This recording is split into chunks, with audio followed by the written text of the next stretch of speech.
नमस्कार, मैं हूं पूजा सिंह। स्वागत है आप सभी का आपके अपने राजपथ और बुलंद आवाज़ पर। दोस्तों, जैसा कि आप जानते हैं, आज 10 मुहर्रम की तारीख है।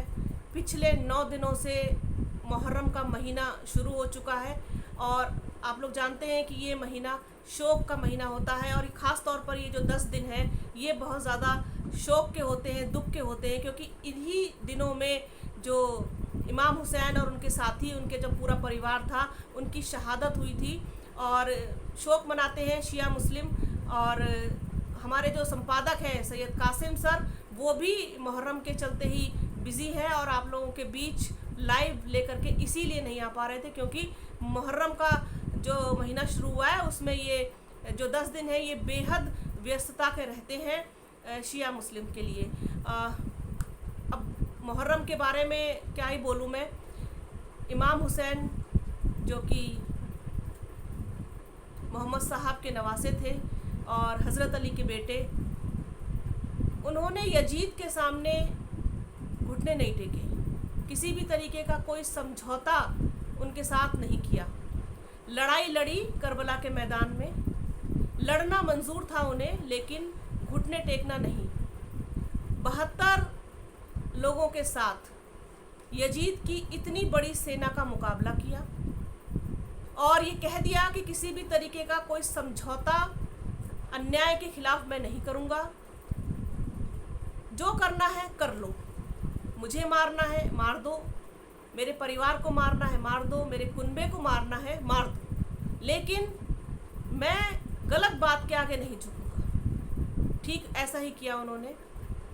72 लोगों के साथ करबला के मैदान में यजीद की इतनी बड़ी सेना का बहुत ही ज़्यादा बहादुरी के साथ मुकाबला किया, पूरे मनोबल के साथ। आप सोच सकते हैं कि एक इंसान का मनोबल वही टूट सकता है जब उसे ये पता चले कि इतनी बड़ी सेना के साथ उसका मुकाबला है और हम सिर्फ 72 लोग हैं।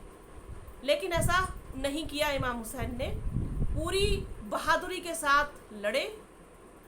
एक एक लोगों ने, परिवार के एक एक लोगों ने, कुनबे के एक एक इंसान ने अपनी जान दे दी, अपनी जान कुर्बान कर दी, लेकिन यजीद के सामने नहीं झुके।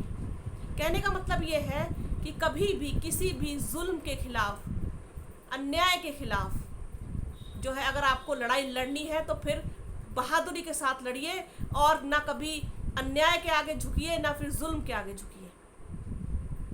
इसी वजह से आज तक भी लोग इमाम हुसैन का नाम लेते हैं, उनकी शहादत को याद करते हैं, उनके त्याग और बलिदान को याद करते हैं और जो कुछ भी उन्होंने उस समय इंसानियत के लिए किया, कि अगर यजीद के पास हुकूमत आ जाती है तो वो क्या कुछ हाल कर देगा पूरी जनता का, पूरी प्रजा का। इसी वजह से उन्होंने लड़ना और शहीद होना मंजूर किया, लेकिन उसके आगे कभी घुटने नहीं टेके। महात्मा गांधी हो, नेल्सन मंडेला हो, तमाम लोग उनसे हमेशा से ही इंस्पिरेशन लेते रहे हैं और आगे भी लेते रहेंगे। आप देखिए जिस तरीके से आज भी लोग इमाम हुसैन का नाम लेते हैं, उनको याद करते हैं, उनके लिए रोते हैं, उनका मातम करते हैं। यजीद का नाम लेने वाला कौन है?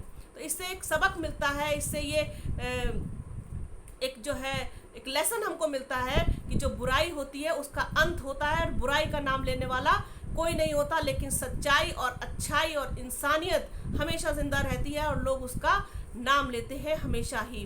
तो इस तरीके से इंसानियत की, त्याग की, बलिदान की जो प्रतिमूर्ति थे वो थे इमाम हुसैन।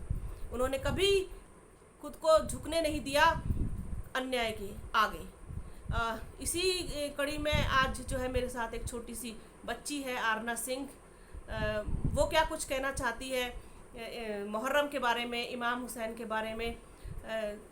जो कुछ भी वो जानती है अपने लेवल पर, वो आप लोगों के साथ शेयर करना चाहती है। तो मैं आप लोगों को मिलवाती हूँ आरना से। Welcome Aarna.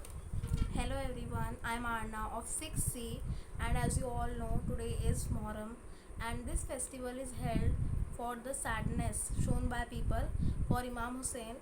And I must told you that Imam Hussein was a great and very brave fighter, and he fought for the justice of his father. Actually, his maternal grandfather did not have any son, So he wanted to make his father the king and wanted to give him the whole kingdom. But the mentality of that society was that nobody can become the king from that family, as he had no son. So they killed his father also, and his brother also, and after the death of his grandfather. So he fought for the justice, and 72 members of his family died because of thirst, and they were also hungry. But still, at the end, till his death, he fought for the justice, and he was very brave also. He was very honest, very kind. So that's the reason, because so many great leaders, and as you all know, writer Nelson Mandela, he was also in the jail for for much of time, a long period of time.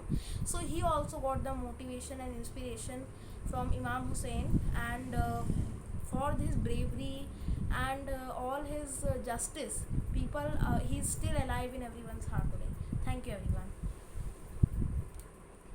Thank you Aarna. देखा आपने आरना को, आरना सिंह ने अपने जो views थे इमाम हुसैन के बारे में और मुहर्रम के बारे में, क्योंकि बच्चों को बताना बहुत ज़रूरी है, उनको समझाना ज़रूरी है कि क्या कुछ इतिहास में हुआ है। क्योंकि आप लोग देख रहे हैं जिस तरीके से माहौल इस समय देश का है, उसमें इतिहास ही मिटाने का काम किया जा रहा है। लेकिन आपको बता दूं, आरना सिंह मेरी बेटी है और मैं इसको हमेशा इतिहास के बारे में बताती हूँ कि हमारे देश में क्या कुछ हुआ है, देश में ही नहीं दुनिया में क्या कुछ हुआ है, और जानना बहुत ज़रूरी, क्योंकि बच्चों की क्यूरियोसिटी रहती है जानने की कि भाई ऐसा क्यों हो रहा है, ये शोक क्यों मना रहे हैं, या ये इस तरीके से मातम क्यों हो रहा है, और ये काले रंग के जो है वो कपड़े ही क्यों पहनते हैं। ये तमाम चीज़ें हैं बच्चों के मन में, दिमाग में चलती हैं, तो वो कॉन्सेप्ट जो है वो क्लियर करना ज़रूरी है। तो इसने बहुत ज़्यादा क्यूरोसिटी दिखाई थी, तो मैंने इसको थोड़ी सी जानकारी अपने लेवल की जितना मुझे पता है वो दी थी, और काफ़ी ये जो है मोटिवेट हुई है और काफ़ी इसको इस चीज़ का ये लगा है। Aarna, come here please. In one word, yeah, one sentence, please describe the Imam Hussein. He was very brave, and he also loved justice. Thank you.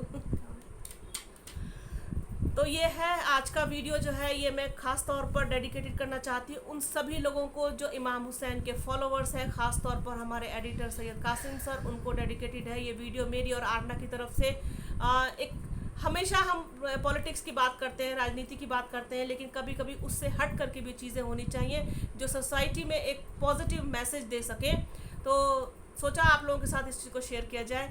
उम्मीद है आप लोगों को पसंद आएगा और आप लोग इस वीडियो को लाइक करेंगे। प्लीज़ अगर पसंद आए तो लाइक कीजिएगा, शेयर कीजिएगा, चैनल को सब्सक्राइब कीजिएगा और बने रहिए राजपथ और बुलंद आवाज़ के साथ। जल्द मिलूंगे आपसे एक नए वीडियो में, एक नए मुद्दे के साथ, एक नई चर्चा में।